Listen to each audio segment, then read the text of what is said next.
Praise the Lord. Contextually, John chapter 10, verse 14 explained John chapter 10, verse 11. Let's look at it. Verse 11 said, I am the good shepherd. The good shepherd laid down his life for his sheep. Now verse 14 said, I am the good shepherd. I know my sheep, and I am known by mine, and I am known by mine. Therefore, what verse 14 is saying about verse 11 is this: because I live a life of sacrifice, my sheep know me. I know my sheep. But through my sacrificial lifestyle, my sheep had come to know me. These statements explain a law called the law of ownership, which of course we want to look at today. But then you must understand first and foremost that the sheep go identify with the shepherd because of what they see him do daily, the life of sacrifice. The ontology of ownership asks few questions. What actually exists before we can say ownership exists? Defining ownership. Ownership is a socially recognized time-bound relationship in which the subject holds a sanctioned set of rights and control over the objects owned.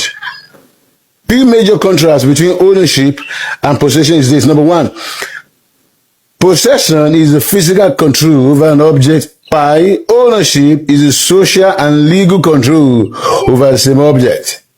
In other words, a landlord is the owner of a place. He might not live in the property, but he owns it legally and socially, while a tenant is possessing that place for the time bound of his rent. Ownership exists because we collectively agree. Can you see? The sheep came to agree with their shepherd that he is their real shepherd. Except for the agreement, ownership cannot hold. Ownership comes with a set of rights, right to use, right to transfer, a lot of rights. And in the kingdom, Christ exercises rights over us. For instance, wherever he leads us, we must go. Two, we are subject to discipline. When we go wrong, he corrects us in love to bring us back to the path of righteousness. Some leaders who do not understand the law of sacrifice for the people seemingly wants to exercise the same rights others who have sacrificed do. And then they meet a brick wall in the heart of men. They wonder why people did not serve, because people have not accepted them as their leader. Until people buy into your person, they cannot buy into your orders. Until people buy into you as a person, they won't buy into your orders.